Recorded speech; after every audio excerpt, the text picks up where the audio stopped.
If your job at a healthcare facility includes disinfecting against viruses, you know prevention is the best medicine. And maintaining healthy spaces starts with a healthy cleaning routine. Grainger's world-class supply chain helps ensure you have the quality products you need when you need them. From disinfectants and cleaning supplies to personal protective equipment, so you can help deliver a clean bill of health. Call 1-800-GRAINGER, click Grainger.com, or just stop by. Grainger, for the ones who get it done.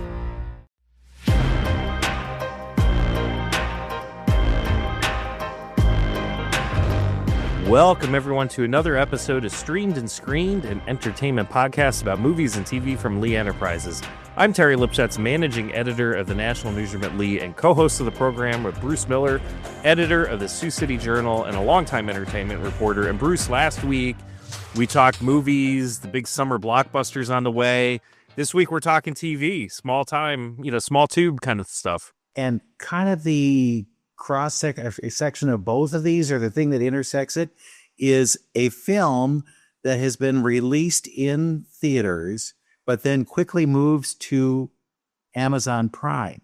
This is a weird business profile of doing these kinds of things. But come on, it's called The Chosen. It's about the life of Jesus. And it started actually as some church videos. They were doing videos about the life of Jesus for Easter. And then they thought we could maybe move up and do a little bit more with these. So they did crowdsourcing or crowdfunding for the first 2 episodes of what they thought was going to be a series. And it took a long time to make that. They needed $2 million for 2 episodes. And in those days, the episodes were very kind of small. They didn't have a big kind of broad biblical canvas like they do now with a lot of those kinds of films. And so they were able to fund it. And they decided, because it was around the time of COVID, that they would just put it in theaters and let it go for free. Just see what happens, because people needed a reason to get together. And it was a huge success. They were able to do the back end of the first season so quickly because the money was just rolling in, and they didn't charge. It was a free will offering kind of thing. As a result, The Chosen slated for 7 seasons, then kind of figured out what they were going to do. And now we're in I believe, the 5th season that will be coming to theaters this next week. It's called The Last Supper. And it's fascinating how they were able to do this. The guy who plays Jesus, Jonathan Rumi, was at his wit's end. It was like, I can't get work. I really can't get anything. He was even doing Uber driving, and he wouldn't even get called to pick up people. He said it was like the worst. I had too many bills. I had a bad apartment. I was just down to nothing. And he said, when I was sitting in the car waiting for somebody to call so I could do a pickup, I just said, you know what? I'm just going to pray about this and see what happens. And so he said a prayer, and he said, I'm going to turn it over to you. And God, if you think I'm done with acting, just let me know and I'll find another career. He went home, and when he got to his mailbox, there were 4 residual checks that he forgot entirely about things that he had done. And those residual checks he saw as a sign. He got a call from this friend who was doing these church videos. And he said, I need somebody at the end of this one film to play Jesus. Will you do it? And he said, I was in it for 5 minutes. You saw the back of my head. I wasn't a real character in this, but I said, sure, why not? I'll just do it. Sure. It's a job, and it's kind of like paying back what I have gotten out of this. Well, it then became this huge thing. And he said, I had to realize, what am I going to do with Jesus? How am I going to play Jesus? He said, I'm a Christian. I believe I'm in that camp. But how does Jesus look to other people? And we've seen paintings that people have done and whatever. He says, I'm from the Middle East. He's an American born, but his father is from Egypt, and his aunt is from Palestine. And they have accents. And he thought, I think Jesus would have an accent because he'd become from that part of the country. or that world, a part of the world. And so he said, I tried this accent and then kind of pulled back on it because people in the Midwest wouldn't understand what I was saying if I really gave them the full gorilla here that he was trying to do. Right.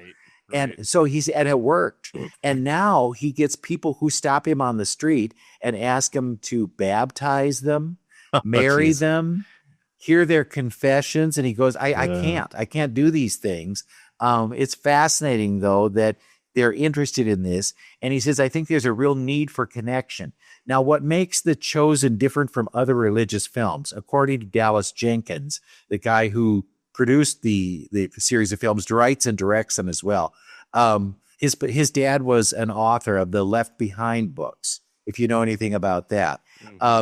And he said, I realized that the reason that people didn't go to religious or church films or anything like that is because they didn't have their money in the right place. They weren't doing anything with, the sets or the costumes or any of that stuff so that it looked cheap and cheesy. And really what you should do is look back at the movies that were made in the 50s and early 60s that were biblical in nature. Right. And so that's where he put the money for all of this, and it has paid off big time. Now these shows are, like I say, going to theaters and then moving to Amazon Prime for their rollout for the rest of the season. And they hope to have 7 seasons in all. They're at 5. This will be the 5th season. And then there'll be 6 and 7. So do they purposely release these around the time? Because we're coming on to Easter right now. So is this like purposeful? They try to make sure that the audience is there for it, that would be willing. And, they said that it's very strange that these are not hardcore religious people that are going to this. It's people who maybe are unchurched, who don't have any kind of really background, but they can understand that it's a good movie. It's an adventure, if you will. And they don't do any preaching in the process of it. It's not like Billy Graham films. If you remember them back in the day, they would have a little kind of story, and then Billy would come on at the end and then tell you what this meant for us and why we were going to hell if we did the wrong thing. But it's not like that. It's more of a mini series, if you will. That's coming out this next week. And that's kind of our hybrid between going to the movies and going to the streaming services at home. Oddly, Dallas doesn't know if this is going to work with other stories. There's a built-in kind of audience for religious stories, but would it work with a Western? Could you do that? And we saw where Kevin Costner had a problem this year trying to sell people on the idea of, a film 1 month and then come back a couple months later with another one, and basically a TV series. So I think it depends on the subject matter. Yeah. And I mean, it doesn't hurt with something like The Chosen where you do have that built-in audience. It's like when you go to Hobby Lobby and you are going up to the checkout, the owner of Hobby Lobby is really religious and they sell a lot of religious books and stuff. But you've got that setup of DVDs of like movies starring Kirk Cameron, right? Because he's after Growing Pains, he went in and kind of decided to follow a different path, I guess you can say, and he's gone on to do religious movies. So you've got that built-in kind of audience, but at the same time, you don't want to just cater to that audience. You want to expand and grow it. So you have to do it in a way where people are going to still want to see it. If you're not like a born again Christian or whatever, you want to be able to expand the message, right? Get it to the masses. It's doing well. They're clear. There's clearly a market for it, and it's great. You want to have diverse content out there. If they want to go with more beyond the 7 of this season, they could do other parts of the Bible. I think they would be just as successful. But it's fascinating to see that they know how outsiders might view something like this. Like, oh, really? Is it a movie? Right. I don't know. And he said Dallas said one of the cool things about it is that people want to see these with other people. Mm-hmm. And so the idea that you go to a theater to see them, there is that kind of universal response to some of the things that you're seeing on stage. Yeah. I want to, can we get a David versus Goliath? See, you could come up with the ones. Yeah, there's a lot of opportunities here. The Garden of Eden. Come on, I'm ready for that well, one. you got to be careful with that one because they hadn't invented clothing yet. So, hey, it could be their first R-rated, bust out R-rated episode. Fig leaves, right? Yeah. So yeah, there you go. All right. Well, so that's out there now. Yeah. What else does the spring look like? So now we're wrapping things up. The Pitt is ending, I think, in a week or two. That's the Noah Wiley series about an ER department, 24 hours, or in this case, 15 hours in the course of a day, and what happens there. And it is so good. If you have not watched it, it's one you must watch. Please it's on my like to watch. It's like up next after I finish Severance, and we're kind of in the middle of the White Lotus. So that is like on the on deck batter circle right now. It's one that you won't just watch one and then say, okay, we'll get back to it a week from now. You will want to watch more than one episode. I saw the end of it. It ends very, very well in terms of the whole storytelling. And I do think it's going to be a candidate for best drama next year in the Emmys. Clearly. Sure. And Noah Wiley has an episode that is so precious, so wonderful. He's got to get nominated for best actor. Okay. So that's good. Then the White Lotus is stopping in 2 weeks, I believe, 2-3 weeks. And it's who's doing the shooting, who's being shot, and how does this tie in with the other 2 seasons? Right. So those are things you got to look forward to with that. And then we start looking at some of the other series that are familiar. Handmaid's Tale is going to wrap it up this year, and that's coming very shortly. Thank God. And will the revolution happen? Are we going to take over? Is Gilead done? What's going on with that?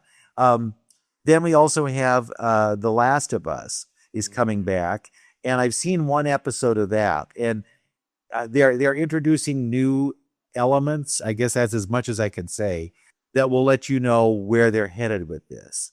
Okay. But they've got zombies on there, and they're killing zombies just like The Walking Dead did. So Last of Us, that first season, which I think was supposed to be more of just a limited series, right? Right. And then they, because of the success of it, ordered a season 2.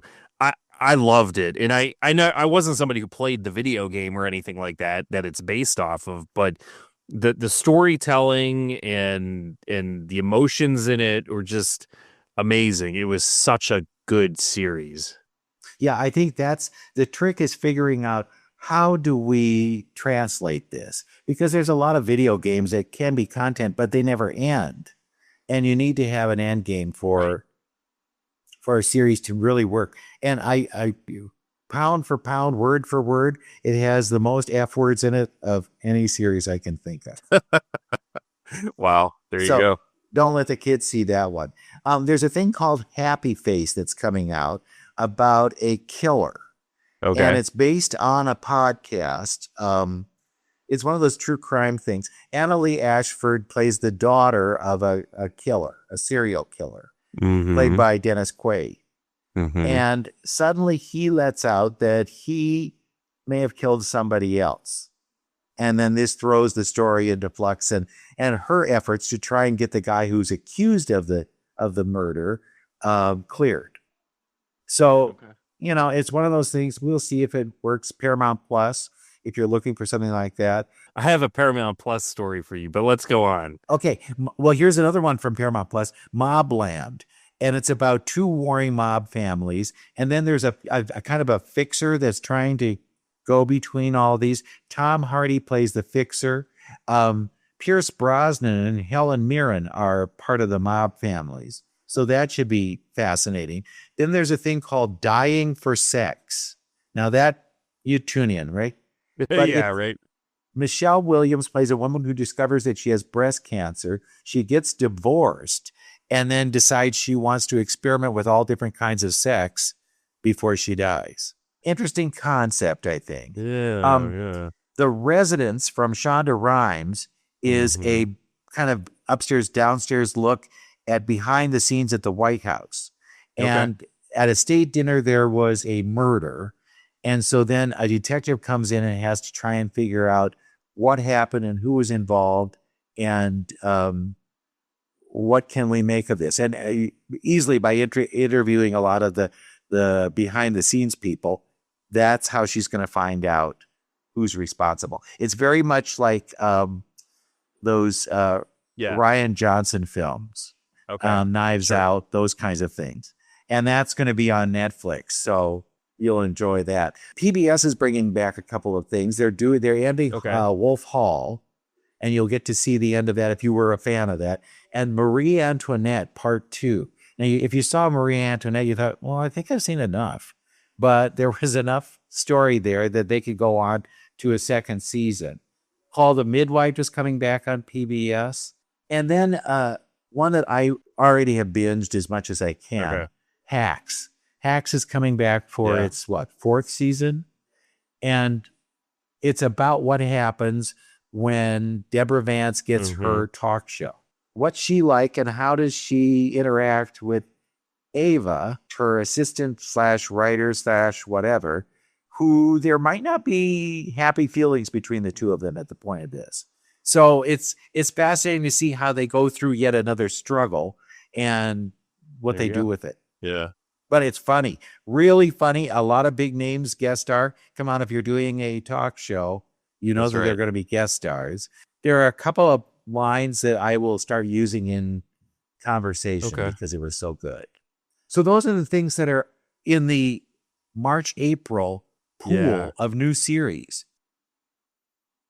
But now you've been watching Severance, and I haven't even started with that. Did you see season 1? Yeah. Okay, but I haven't started season 2. It's the season 2 finale is supposed to be the longest episode of Severance ever. It's going to top well over an hour. The season has been crazy. It's like way all over the place. One of the fascinating things was there was a report that because there's a narration at some point for a video, like one of these videos that the company produces, and that they wanted to get Barack Obama to do the narration for it. And he wouldn't do it. Keanu Reeves was the one that they actually settled on. It's been a really good show so far. Plus, I want to move over to something else like Paramount Plus. And I have a story for you, my friend, about Paramount Plus. I went to subscribe to Paramount Plus because I wanted to watch some things on it. Well, I have YouTube TV. There's just an add-on that says Paramount Plus plus Showtime. And I'm like, well, all right, it's like, let me do that. So I add it, and I'm trying to find Paramount Plus content, and I can't.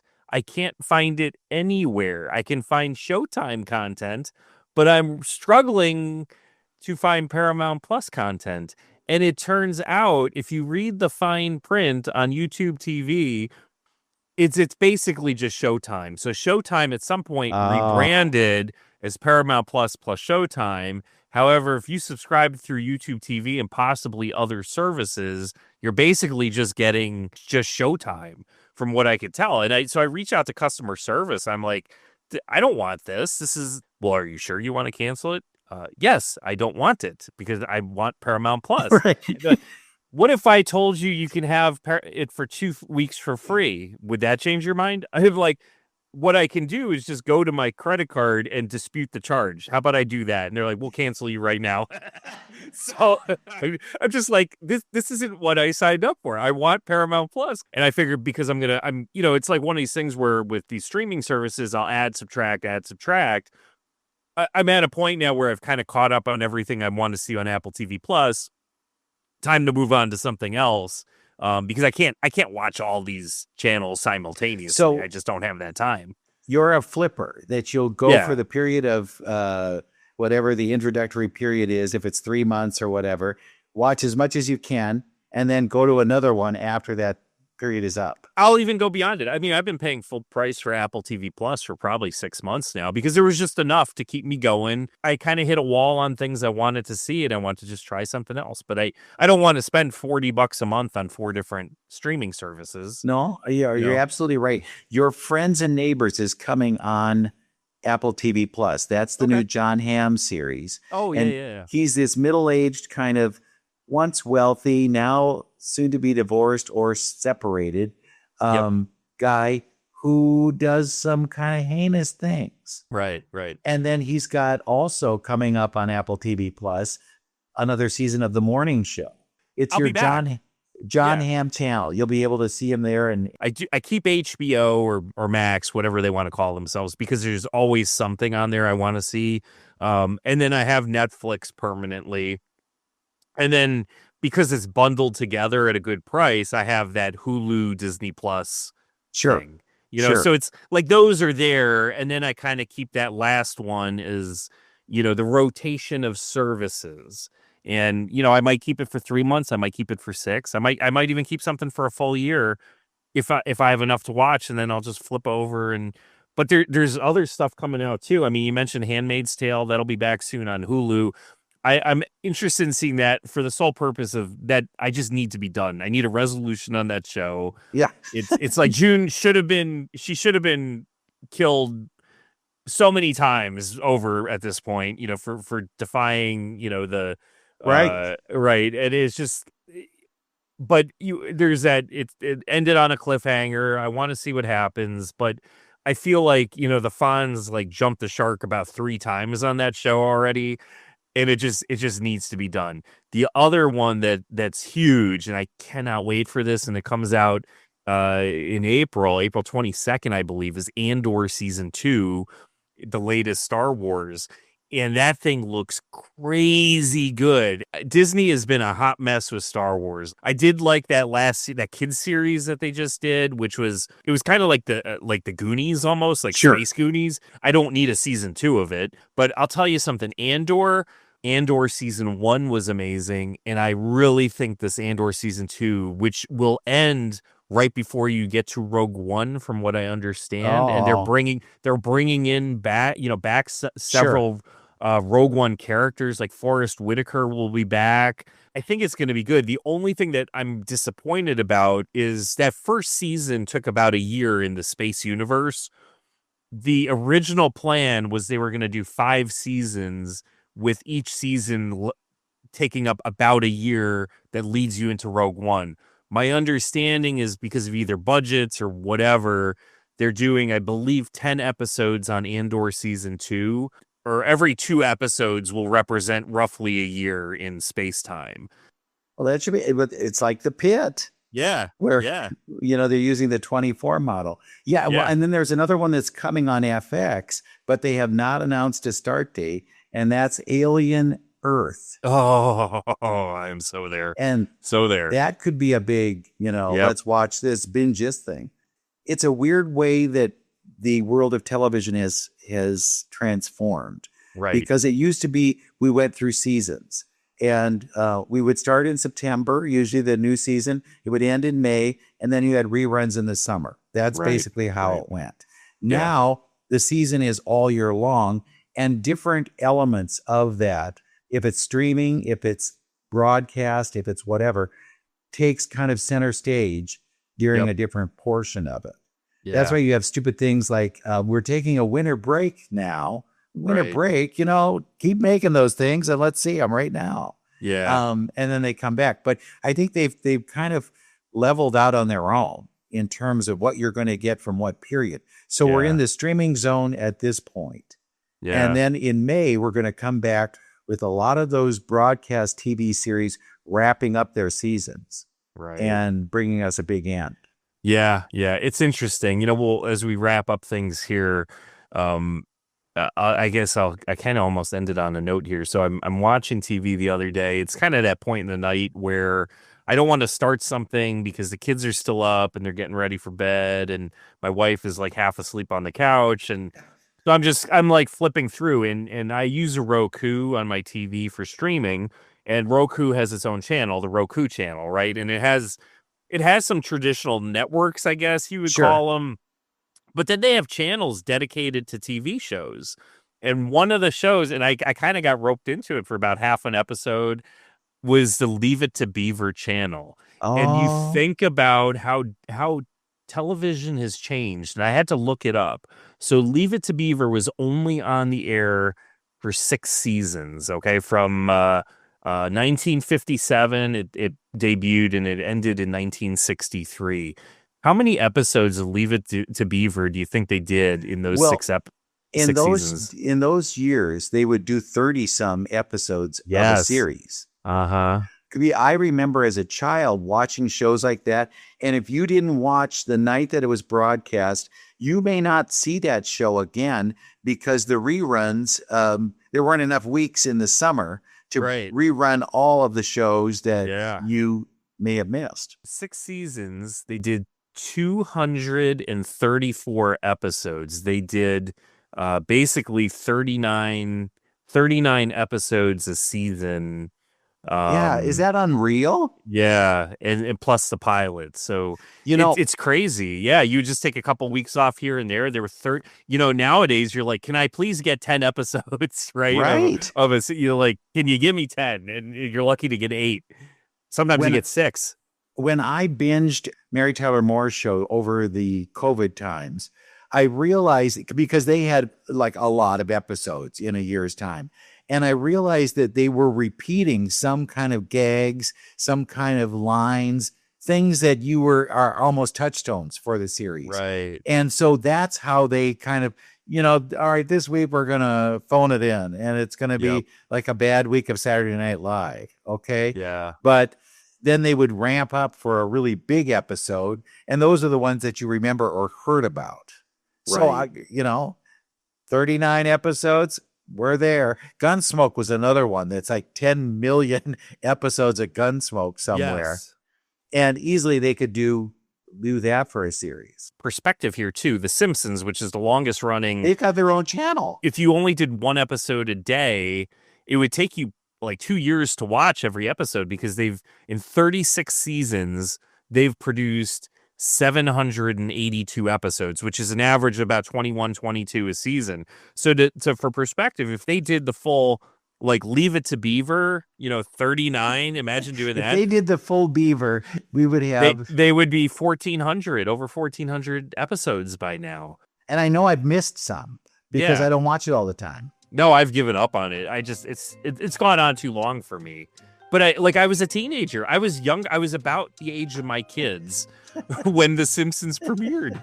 That's crazy. And now you're the age of grandpa, right? Oh my goodness. Yeah, I mean, you think about it when they were doing the Marge and Homer When We Met, it was like, at Woodstock, right? And now if we did it like Marge and Homer would have met, they would have met at Woodstock also, but it would have been Woodstock like 99. Right. Not the original one. It's insane how long that show has been on. Yeah, at least it's comforting to know it's there if you want to go Right. back and see it. And it's one of those ones like Friends, if you're a Friends person, if you see nothing on TV, you can flip to that channel and you know that you'll be entertained for half an hour. HGTV used to be my go-to, but now I've given up on home repairs. I don't That's need right. to do that anymore. Well, on that note, before we end up going on for 39 episodes, like Leave It to Beaver style, thanks again for listening, and we will be back again next week with another episode of Streamed and Screened. At Mattress Warehouse, you can get our most popular queens for under $799. Size up or swap out your current queen. So where would you look to find the perfect mattress? In a little mattress store or Mattress Warehouse? Visit mattresswarehouse.com.